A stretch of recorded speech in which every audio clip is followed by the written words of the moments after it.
बिस्मिल्लाहिर्रहमानिर्रहीम। उम्मीद करता हूँ कि तमाम बच्चे खैर आफियत से होंगे। प्यारे बच्चों, आज हम third line of defence start करने जा रहे हैं। इससे पहले हमने first line of defence, second line of defence हमने पढ़ ली है। उसकी वीडियोस हमारे यूट्यूब चैनल पे अवेलेबल है। हाउएवर, मेरी एक आदत होती है कि हम जब भी नेक्स्ट लेक्चर स्टार्ट करते हैं तो उससे पहले जो प्रीवियस लेक्चर है उसका एक समरी जो ना छोटा सा वो बयान कर देता हूँ मैं, ताकि बच्चों को पता चल जाए, उनको दोबारा एक दफ़ा रिकॉल हो जाए। तो प्यारे बच्चों, हम बात कर रहे थे इस डिफेंस सिस्टम की या इम्यूनिटी की बात करें, या हमने कहा कि भाई हम इस प्रोटेक्शन के हवाले से बॉडी को डिफरेंट लेयर्स में डिवाइड करते हैं। ठीक है, जैसे अक्सर मैं कहता हूँ कि भाई हमारी आर्मी है। आर्मी, अब वो आर्मी आपको पता है सिर्फ एक आर्मी नहीं है, वो भी डिफरेंट कैटेगरीज में डिवाइडेड होता है। एयर फोर्स है, नेवी है, ग्राउंड फोर्स है। ठीक है, इसी तरीके से बच्चों हमारी बॉडी की जो आर्मी है, ठीक है, हमारी जो बॉडी की आर्मी है बच्चों, बॉडी आर्मी, बॉडीज आर्मी, ठीक है, तो वो भी बच्चों क्या होती है, डिवाइडेड होती है।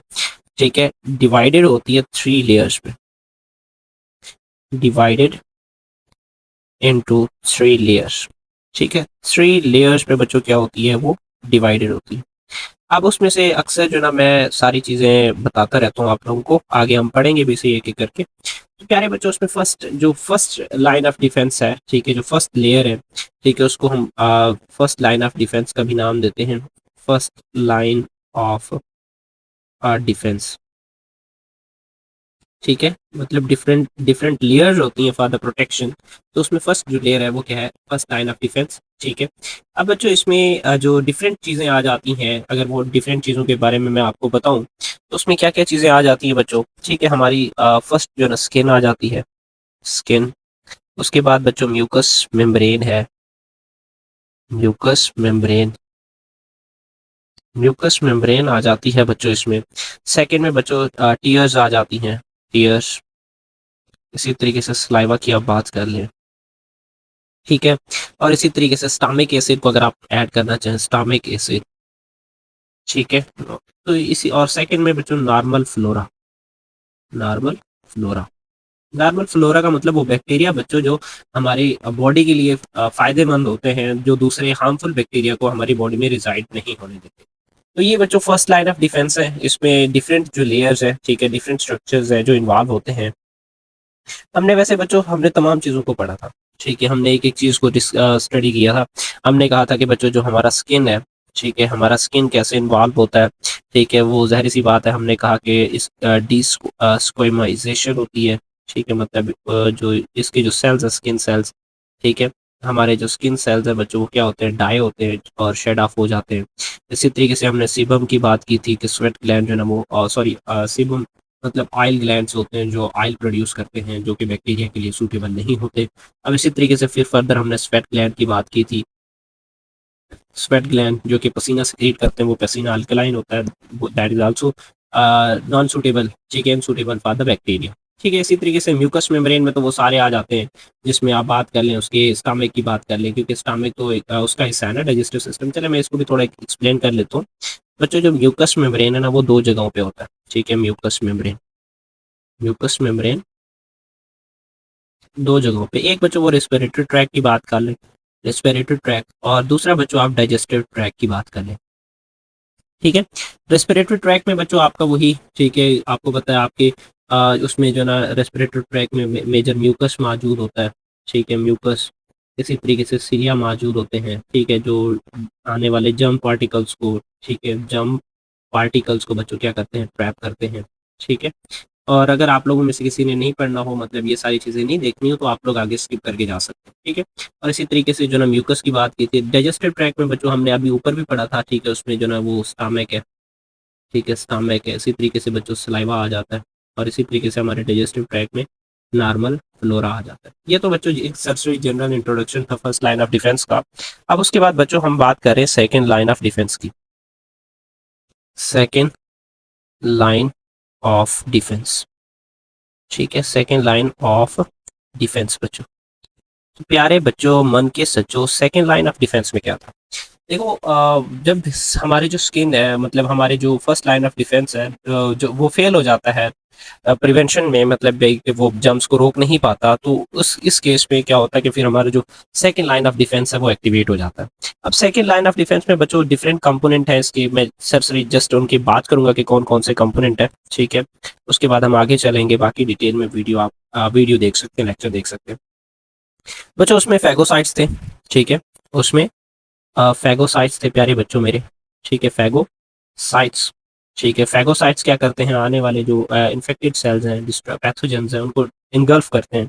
अब उसके अलावा बच्चों इन्फ्लेमेशन की आप बात कर लें, ठीक है, रेडनेस, ये स्वेलिंग होती है, जो एक इंडिकेशन, एक साइन होती है कि भाई यहाँ पे अटैक हुआ है, यहाँ पे इन्फ्लेमेशन हुई है, तो वह हमारे इम्यून सेल्स कोशिश करते हैं उसी साइड की तरफ डायरेक्टेड हो जाती हैं, ठीक है। उसके बाद बच्चों नेक्स्ट जो है ना फीवर है, ठीक है, पैरोजेंस जिसे हम कहते थे फीवर, ठीक है।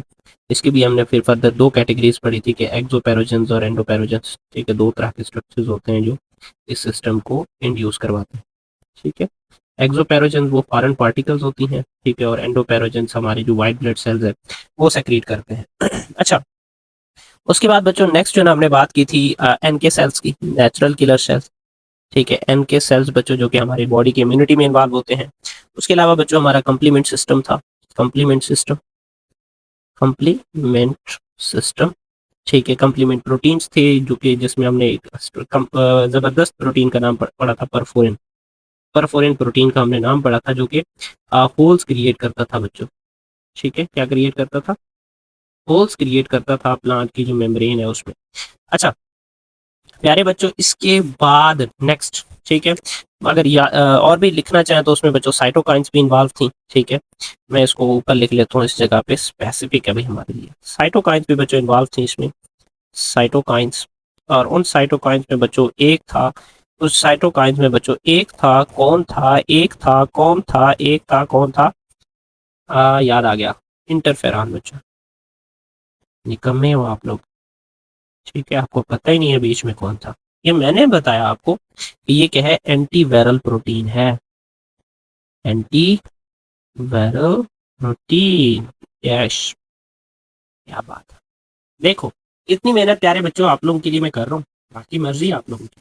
अच्छा प्यारे बच्चों, मन के सच्चों, आगे चलते हैं। आगे है थर्ड लाइन ऑफ डिफेंस, आगे है कौन सा, third line of defence. Third line of defence में बच्चों सिंपल सिंपल में आगे हम इसको पढ़ेंगे भी सी बच्चों, इसमें दो चीजें इन्वॉल्व होती हैं। जब ये फर्स्ट दो थे बच्चों, ये दोनों को दोनों थे नॉन स्पेसिफिक बच्चों, मतलब भाई किसी भी जर्म्स के अगेंस्ट इसको यूज किया जा सकता था। Both of these are first line of defence and second line of defence are non specific, but third line of defence जो कि हम बात कर रहे हैं इट इज स्पेसिफिक, ठीक है। ये क्या होगा, स्पेसिफिक होगा, हर आने वाले हर जर्म के लिए, हर जर्सिन के लिए, हर आने वाले माइक्रोब के लिए बच्चों ये क्या होगा, स्पेसिफिक होगा। अब इसमें दो चीजें आ जाती हैं, एक होता है बच्चों ह्यूमोरल, ह्यूमोरल इम्यूनिटी, ठीक है, और बच्चों दूसरा है इसमें cell mediated immunity, cell mediated immunity. Humoral immunity में बच्चों सिंपल आगे हमने पढ़ना भी है, मैं जस्ट एक जनरल इंट्रोडक्शन दे रहा हूँ बच्चों। इसमें एंटीबॉडीज इन्वॉल्व होते हैं, एंटीबॉडीज, ठीक है। और उसके बाद बच्चों सेल मीडिएटेड में टी सेल्स इन्वॉल्व होंगे, ठीक है, हमारे वाइट ब्लड सेल, ठीक है, लिम्फोसाइट्स की कैटेगरी है, वो क्या होंगे बच्चे, इस डिफेंस सिस्टम में इन्वॉल्व होंगे। अच्छा बच्चों, अब स्टार्ट करते हैं थर्ड लाइन ऑफ डिफेंस को। बच्चों हमने बात की कि भाई जब पैथोजन क्या होता है कि non specific defence mechanism first line of defence second line of defence को भी क्रॉस करता है, तो उसके बाद बच्चे थर्ड लाइन ऑफ डिफेंस क्या हो जाता है, एक्टिवेट हो जाता है। Involve the immune response targeting the specific antigens. अभी बात हमने कर दी थी कि ये स्पेसिफिक है, स्पेसिफिक एंटीजेंस को बच्चों देखता है कि भाई आने वाला जर्म बैक्टीरिया है, फंजाई है, या कोई और पैथोजन है, तो हर एक के लिए इसके पास अलग से रिस्पॉन्स मौजूद होगा। अच्छा वर्ड बच्चों एंटीजन, ये दो चीजों से मिलकर बना है, एक है वर्ड एंटी, एंटी या एंटाई भी इसको पढ़ सकते हैं, जस्ट वेट, ठीक है, ये रेजर सिलेक्ट हो गया। एंड एंटाइजन या एंटीजन भी इसको पढ़ते हैं। एंटाई का मतलब आपको पता है अपोजिट, ठीक है, और जन्स का मतलब बच्चों क्या होता है, प्रोड्यूस करना। अब बच्चों वो सब्सटेंसेस जनरेट किए जाते हैं, वो सब्सटेंस प्रोड्यूस किए जाते हैं जो उसके अपोजिट होते हैं। मतलब अगर बैक्टीरिया वायरस की बॉडी के ऊपर ये स्ट्रक्चर मौजूद है, ये एंटीजन मौजूद है, तो अब इसके अगेंस्ट चीजें प्रोड्यूस करनी है, ठीक है, हम वैसे नाम देते हैं उनको एंटीबॉडीज का, कि भाई इनके अगेंस्ट जो केमिकल्स प्रोड्यूस किए जाते हैं वो होते हैं एंटीबॉडीज। कि भाई एक वायरस है, एक वायरल पार्टिकल है, उसकी सरफेस के ऊपर ये एंटीजेंस मौजूद है। अब इन एंटीजेंस को मद्देनजर रखते हुए इनको डिटेक्ट करके हमारे बॉडी के सेल्स उनके अगेंस्ट कुछ केमिकल्स प्रोड्यूस करती हैं जिनको हम नाम देते हैं एंटीबॉडीज का, एंटाईबॉडीज का, एंटीबॉडीज का। अच्छा, अब टू मेजर रिस्पॉन्सेज होती हैं। मैंने पहले आपको बताया था ह्यूमोरल, जिसमें एंटीबॉडीज इन्वॉल्व होती हैं। दूसरा बच्चों क्या होता है, सेल मीडिएटेड, जिसमें हमारा जो सेल होता है, ठीक है, अब बात कर ले, मतलब जो टी सेल्स है वो इन्वॉल्व होते हैं, ठीक है, टी सेल्स। तो बच्चों जो ह्यूमोरल होता है उसको बी लिम्फोसाइट्स यानी बी सेल्स कैरी करते हैं, और जो दूसरा बच्चों सेल मीडिएटेड होता है उसको टी लिम्फोसाइट्स यानी टी सेल्स क्या करते हैं, कैरी करते हैं। अब एक चीज आप लोग देख लो कि it is the most powerful and specific form of immune protection, कि भाई ये इम्यून प्रोटेक्शन हमारी बॉडी में का जो इम्यून सिस्टम है इसका एक मोस्ट पावरफुल जो कैटेगरी है वो थर्ड लाइन ऑफ डिफेंस है। अब प्यारे बच्चों आगे है role of monocyte in third line of defence, कि बच्चों मोनोसाइट्स का यहाँ पे क्या रोल है। ठीक है, मोनोसाइट एक्चुअली ऐसा समझ लें कि ये जो एक जंक्शन के तौर पर काम करता है between non specific and specific defence system. क्यों? क्योंकि यही तो हमारे टी सेल्स को आगे जाके एक्टिवेट करेगा। ठीक है, अच्छा प्यारे बच्चों मोनोसाइट्स आपको पता है ये भी वाइट ब्लड सेल की एक कैटेगरी है जो लिम्फाइड टिश्यूज में बनता है, और उसके बाद ये 1 से 3 डेज तक क्या होता है, सर्कुलेट करता रहता है हमारे ब्लड में, और उसके बाद बच्चों ये टिश्यूज में माइग्रेट होता है, और माइग्रेट होकर दो चीजें बनाता है। एक होता है बच्चों मैक्रोफेज और दूसरा होता है डेंड्रेटिक सेल्स। ये बच्चों मोनोसाइट्स है। ठीक है, मोनोसाइट्स ये क्या हो जाती है बच्चों, दो हिस्सों में डिवाइड हो जाती हैं। एक होता है बच्चों मैक्रोफेज में डिवाइड हो जाती हैं, एक इसमें डिवाइड हो जाती है मैक्रोफेज में, और बच्चों दूसरा किस में डिवाइड हो जाते हैं, ये डेंड्राइटिक सेल में डिवाइड हो जाते हैं, डेंड्राइटिक सेल्स। अब बच्चों इन मैक्रोफेज की अगर आप बात करें, इनका काम यही फेगोसाइटोसिस होता है, पैथोजेंस को ईट करना और इन्फेक्टेड सेल्स को ईट करना। ठीक है, आफ्टर द डाइजेशन उनको ये पैथोजेंस था जो भी था उसको ईट किए, ईट करने के बाद, ठीक है, फॉर एग्जांपल मैं ये आगे है भी सही कि बच्चों ये एक पैथोजन है, इसको इसने क्या किया, इनगल्फ करके उसने अपनी मतलब ये ज़ाहिर सी बात है, चले मैं यहाँ पे डाइजेस्ट किया, डाइजेस्ट करने के बाद उसको छोटे छोटे टुकड़े थे। अब बच्चों फिर क्या होता है कि इन्हीं को फिर क्या करते हैं, अपनी बॉडी के ऊपर यूं मेंशन करवा देते हैं। ये छोटे बच्चों की तरह जब उनको कोई चीज जीजी मिल जाती तो उसके बाद कहते हैं मुझे ये चीज मिल गई, मुझे ये चीज मिल गई। तो सेम यहाँ पे मोनोसाइट्स भी बच्चों यही, या जो आप मैक्रोफेज की बात कर ले वो भी यही काम करते हैं। एक चीज आगे हम पढ़ेंगे भी सही, मैं यहाँ पे आपको बता देता हूँ कि आफ्टर द डाइजेशन इनको डाइजेस्ट कर लिया, डाइजेस्ट करने के बाद उन एंटीजन माइक्रोबियल एंटीजन्स को बॉडी यानी सरफेस के ऊपर शो करवाते हैं। अब इस केस में बच्चों हम उनको नाम देंगे antigen presenting sales, antigen presenting sales. कि भाई अब ये वो चीज है, ये वो सेल्स है जो एंटीजन्स को प्रेजेंट कर रही हैं, शो करवा रही हैं कि भाई हमने एंटीजन पकड़ लिया, हमने एंटीजन पकड़ लिया। तो अब बच्चों यही जो एंटीजन डिस्प्ले है is crucial to trigger the immune response. Immune response को जनरेट करने के लिए जो ये प्रोसेस है कि भाई एंटीजन को पकड़ के शो करवाना है, ये बहुत ज्यादा जरूरी होता है। आगे है बच्चों मैक्रोफेज सेक्रीशन। देखो राउंड अबाउट कितने 100 कंपाउंड जो है ना वो ऐसा समझ लें सेक्रीट करते हैं, मैक्रोफेज सेक्रीट करते हैं। अब उसमें बच्चों एंजाइम भी होती हैं, उसमें इंटरफेरॉन्स भी होती हैं और इंटरल्यूकिन्स भी होता है बच्चों। ठीक है, अच्छा मैक्रोफेज का जो मेजर मैं आपको एक काम बता दूं जो कि हमने आगे देखना भी है। ठीक है बच्चों, जो मैक्रोफेज है, ठीक है बच्चों, ये क्या सेक्रीट करते हैं, ये इंटरल्यूकिन 1, ये मेजर काम का बता रहा हूँ मैं। ये बच्चों ये इंटरल्यूकिन 1 सेक्रीट करते हैं। अब ये इंटरल्यूकिन 1 बच्चों किसको, टी सेल्स को एक्टिवेट करेगा, टी सेल्स को क्या करेगा, एक्टिवेट करेगा। Just wait.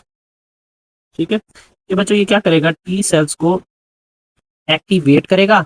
अब जैसे प्यारे बच्चों टी सेल्स एक्टिवेट हो जाते हैं तो उसके बाद फिर वो क्या करेगा, जो ना इंटरल्यूकिन 2 सेक्रीट करेगा। अब इस इंटरल्यूकिन 2 के डिफरेंट काम होंगे, आगे भी हम पढ़ेंगे। और उसका एक काम ये है कि वो बी सेल्स को एक्टिवेट करता है, जो कि अभी करंटली आपके स्लाइड में जो लिखा हुआ है उसकी बात कर रहा हूँ। आगे इसके 3 काम है, वो 3 काम हम आगे पढ़ेंगे कि एक उसमें से जो है ना वो टी सेल्स को एक्टिवेट कर देता है, साइटोटॉक्सिक टी सेल्स को, टी हेल्पर सेल्स को एक्टिवेट कर देता है, वो हम आगे देखेंगे। अच्छा बच्चों, ये जो इंटरल्यूकिन 1 सेक्रीट हुआ था उसने टी सेल्स को एक्टिवेट किया, फीवर को इंड्यूस करवाया और उसके बाद दूसरे जो इम्यून मैकेनिज्म थे उसको ट्रिगर किया।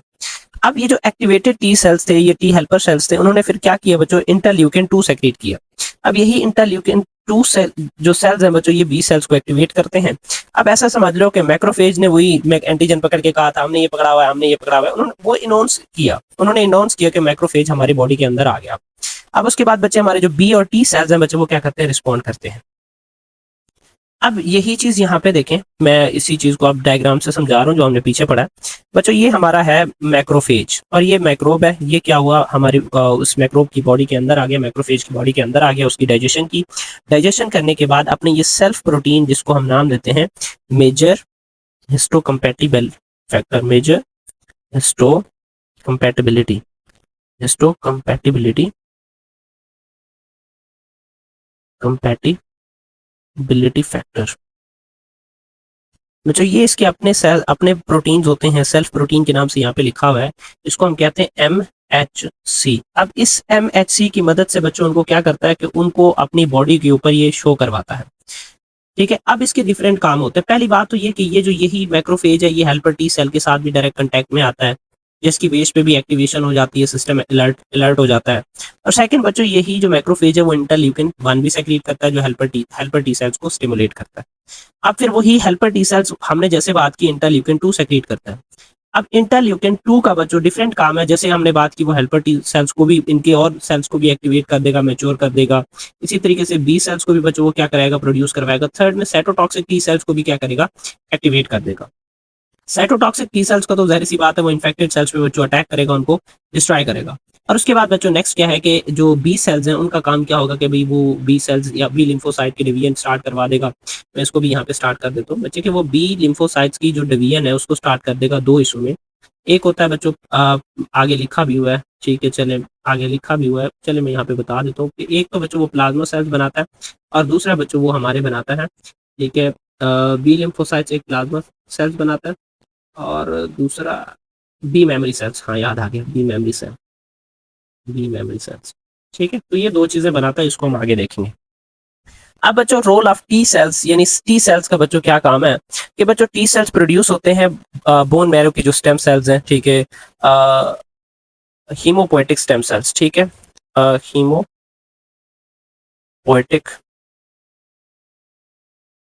पोएटिक स्टेम सेल्स, ठीक है। मेरे थोड़े स्पेलिंग मिस्टेक हो सकते हैं, माशाल्लाह से मैं आप लोगों की तरह एक निकम्मा स्टूडेंट हूँ, ठीक है।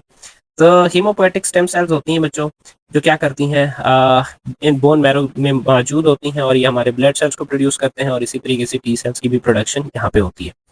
अब बच्चों मैचुरेशन के लिए इनको भेजा जाता है थैमस ग्लैंड में, जहाँ पे ये इम्यूनो कॉम्पिटेंट होते हैं, मतलब भाई कि हमारे इम्यून सिस्टम के काबिल हो जाते हैं कि हमारी बॉडी को इस काबिल बनाते हैं कि वो फाइट कर सके। या सिंपल बात करूं भाई, हम लोग आर्मी में जाते हैं, ट्रेनिंग करते हैं, ट्रेनिंग के बाद सीखते हैं ना भाई, तो पहले तो ऐसा कोई वो नहीं होता ना, तो इसी वजह से बच्चों यहाँ पे उनको ट्रेनिंग दी जाती है। सिंपल बात है, थैमस ग्लैंड में उनको ट्रेनिंग दी जाती है।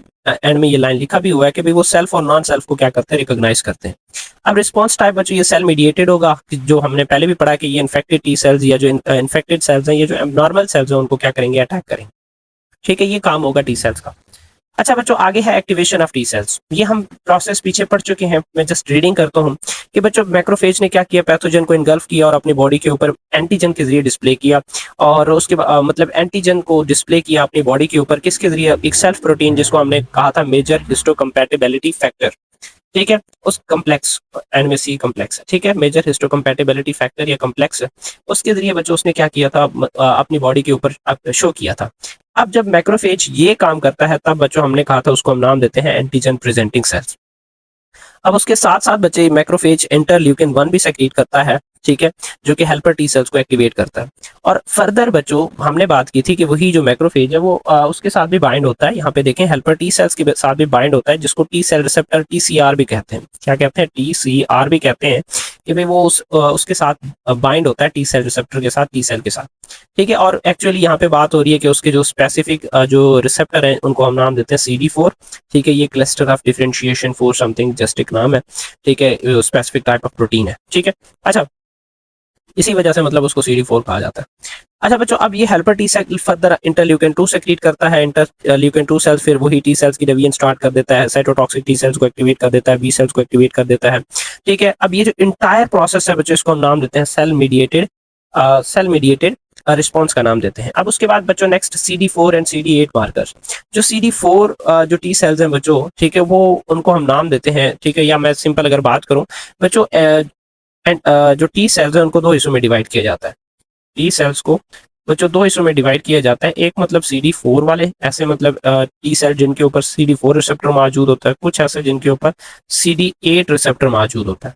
अब जो CD4 वाले हैं बच्चों, उसमें है ये हेल्पर टी सेल्स, और जो CD8 वाले हैं बच्चों, उसमें साइटोटॉक्सिक और सुप्रेसर टी सेल्स आ जाती हैं। ठीक है, अच्छा, अब बच्चों क्या होता है कि ये जो CD4 टी सेल्स हैं या हेल्पर टी सेल्स हैं, इनका काम क्या होता है कि ये बी सेल्स और साइटोटॉक्सिक टी सेल्स को एक्टिवेट करती हैं। और उसके बाद बच्चे ये जो CD8 टी सेल्स हैं, CD8 टी सेल्स या साइटोटॉक्सिक टी सेल्स, तो बच्चों इनका क्या काम होता है कि वो जो इन्फेक्टेड सेल्स होते हैं उनको क्या करना है, डिस्ट्रॉय करना है, कभी उनको खत्म कर देना है। ठीक है, अच्छा, अब ये जो ये CD4 या CD8 जैसे मैं आपको बता रहा था भाई, ये उन टी सेल्स के ऊपर स्पेसिफिक जो मार्कर प्रोटीन है, आइडेंटिफायर प्रोटीन है कि हम, हाँ भाई, अच्छा ये वाला है, ये अलग चीज है, अच्छा ये अलग चीज, मतलब उनको डिफरेंशिएट करना है। ठीक है, ये एक टैग है ताकि हम उनको इजीली रिकॉग्नाइज कर सकें। तो help immune system identify specific T cells role. ठीक है, कि भाई हम अच्छे से आइडेंटिफाई कर सकते हैं कि भाई हमारे इम्यून सिस्टम में अच्छा ये वाला सेल है, उसके ऊपर ये प्रोटीन है, ये काम करता है। ठीक है, तो स्पेसिफिक टी सेल्स होते हैं तो उनका क्या क्या रोल है, तो हम इस टैग की मदद से हमें पता चलता है। अच्छा, इसके ऊपर ये टैग है तो ये काम करता है, इसके ऊपर ये टैग है तो ये काम करता है। ठीक है, CD का बच्चों मतलब होता है क्लस्टर ऑफ डिफरेंशिएशन। मेरी वीडियोस थोड़ी लेंथी हो जाती हैं, इसके लिए माजरत, क्योंकि मैं बंदा ऐसा हूं जो खोल खोल के पढ़ाता है। अच्छा, आगे है बच्चों रोल ऑफ बी सेल्स। ठीक है, रोल ऑफ बी सेल्स, उसमें ह्यूमोरल जैसे हमने, अच्छा एक मिनट मैं भाग के जा रहा हूँ आगे। प्यारे बच्चों, हमने टी सेल्स की कैटेगरीज भी पढ़नी है। टी सेल्स की कितनी कैटेगरीज होती हैं, ये जो हमने आगे पढ़ा था, हमने डिटेल तो उसको नहीं देखा था ना, थोड़ा हम वो भी देख लेते हैं, ताकि प्यारे बच्चों छोड़ना नहीं है, कुछ छोड़ना नहीं है, छोड़ना नहीं है। अच्छा बच्चों देखो, हमने बात की थी कि T cells, T helper cell, चले मैं यहाँ पे लिख रहा हूँ, वो पेन भी डीएक्टिवेट कर दिया यार मैंने। थक तो नहीं गए? थक गए होगे? नहीं थके, अच्छे बच्चे नहीं थकते आप लोग। अच्छा बच्चों, यहाँ पे फर्स्ट की हम बात करें हेल्पर टी सेल्स। ठीक है, हेल्पर टी सेल्स, इसका बच्चों काम क्या है? हेल्पर टी सेल्स, देखो बच्चों, अगर मैं इसके काम की बात करूं, इसके डिफरेंट काम है। ठीक है, एक तो बच्चों जैसे कि हमने यहाँ पे लिखा था, ये क्या करता है बच्चों, एक्टिवेट करता है। ठीक है, एक्टिवेट करता है बच्चों बी सेल्स को। और सेकंड बच्चों इसका हमने काम पढ़ा था कि ये interleukin 1 secrete, sorry interleukin 2 secrete करता है, जिसकी हमने पहले भी बात की थी। ठीक है, अच्छा, तो उसके बाद जो ना, नेक्स्ट बच्चों हम अगले की तरफ चलते हैं। इसका यही काम है कि भाई ये इंटरल्यूकिन 2 सेक्रेट करता है, जो कि फिर फर्दर बी सेल्स को, साइटोटॉक्सिक टी सेल्स को, ये B cells and cytotoxic T cells, आप अगर यहाँ पे लिखना चाहें तो वो भी लिख सकते हैं, साइटोटॉक्सिक टी सेल्स को एक्टिवेट करता है। ठीक है बच्चों, ये इसका काम होगा। अब उसके बाद बच्चों नेक्स्ट, उसके अगले हम प्रोटीन की बात करते हैं। ठीक है, अगला प्रोटीन है cytotoxic T cell, cytotoxic T cell, cytotoxic T cells. ठीक है, अच्छा बच्चों, अब साइटोटॉक्सिक टी सेल्स का क्या काम है? बच्चों साइटोटॉक्सिक जो टी सेल्स है, ठीक है, ये इन्फेक्टेड सेल्स या कैंसरस सेल्स को आइडेंटिफाई करता है, और उसके बाद ये किल करता है। ठीक है, ये आइडेंटिफाई आइडेंटिफाई ठीक है, and kill the infected cells और कैंसरस सेल्स। ठीक है, कैंसरस सेल्स या इन्फेक्टेड सेल्स को बच्चों किल करता है बाय एपोप्टोसिस। एपोप्टोसिस के जरिए बच्चों ये क्या करता है, उनको किल करता है। ठीक है, ये बच्चों हमारा सेकंड था। ठीक है, उसके बाद हम थर्ड की तरफ चलते हैं। साइटोटॉक्सिक हमारा हो गया।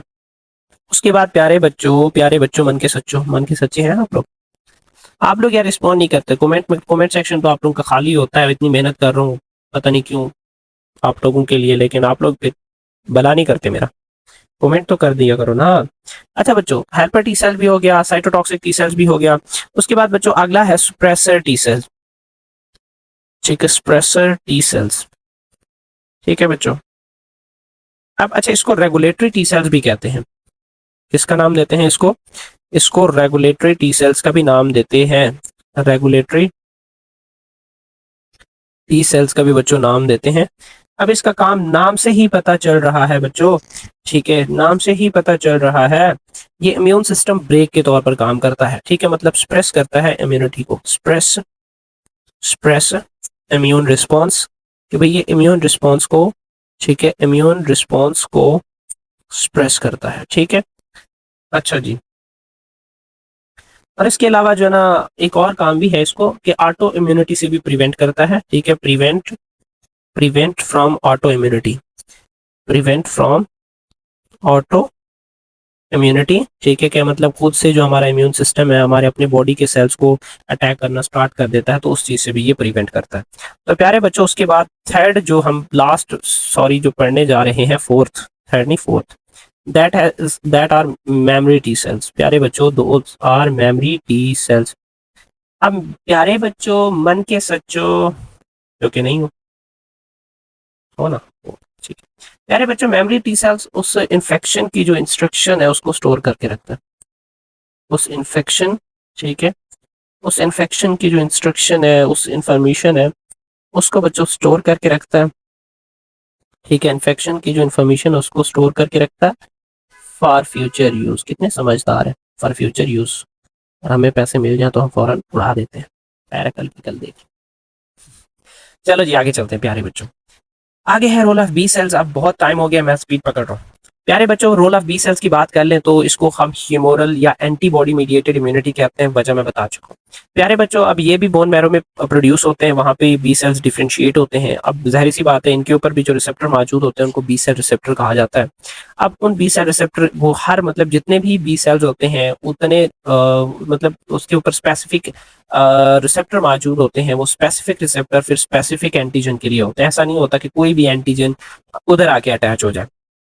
अब बच्चों उसके बाद क्या होता है कि हेल्पर टी सेल्स इंटरल्यूकिन 2 के जरिए इन बी सेल्स को एक्टिवेट करता है और ये दो सेल्स में, प्लाज्मा सेल्स में और मेमोरी बी सेल्स में डिवाइड हो जाते हैं। प्यारे बच्चों जो प्लाज्मा सेल्स है वो एंटीबॉडी सेक्रेट करता है और बी मेमोरी सेल्स रिमेन वहां पे रहते हैं फॉर फ्यूचर रिस्पॉन्स। अब एक चीज मैं आपको बता दूं कि ये जो प्लाज्मा सेल्स हैं बच्चों 1 आवर में, 1 घंटे में 10 मिलियन एंटीबॉडीज प्रोड्यूस करता है। लेकिन ये 10 million antibodies for some days या फॉर सम या फ्यू फ्यू डेज बच्चों क्या होती हैं कि ये वहां पे रहती हैं और उसके बाद ये क्या हो जाते हैं, डाई हो जाती हैं या ब्रेक डाउन हो जाती हैं, ठीक है, डाई। अच्छा बच्चों अब ह्यूमरल इम्यूनिटी ये एंटीबॉडी बेस्ड मैकेनिज्म है कि इसमें हमारा जो एंटीबॉडी है वो जाके उस एंटीजन के साथ अटैच होगा, उसको सराउंड करेगा, कवर करेगा और उसके बाद उसको किसके हवाले करेगा, हमारे फैगोसाइट्स के हवाले करेगा। प्यारे बच्चों मेरे ख्याल से मैंने तो अच्छे से ये सारी चीजें एक्सप्लेन कर दी हैं, इसमें से कुछ भी मैंने नहीं छोड़ा, ठीक है। तो इसको आप लोग खुद देख लीजिएगा एक दफा। उसके बाद बच्चों स्ट्रक्चर ऑफ एंटीबॉडी। देखो स्ट्रक्चर ऑफ एंटीबॉडी, एंटीबॉडी को बच्चों हम नाम देते हैं आईजी इम्यूनोग्लोबुलिन, ठीक है। और ये वाई शेप की प्रोटीन होती है जो कि आपको डायग्राम में शो हो रही है। प्यारे बच्चों bind to specific antigen in blood, कि भाई क्या होता है कि बच्चों ये ब्लड में मौजूद होता है और ब्लड में आने वाले स्पेसिफिक एंटीजन के साथ अटैच होता है।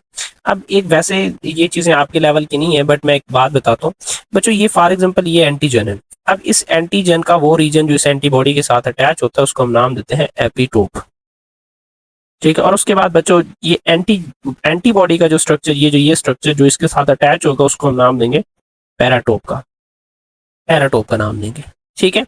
अच्छा अब उसके बाद बच्चे नेक्स्ट क्या चीज है कि भाई ये जो ये एंटीबॉडी है बच्चों ये 4 पॉलीपेप्टाइड चेन पर मुश्तमिल होता है।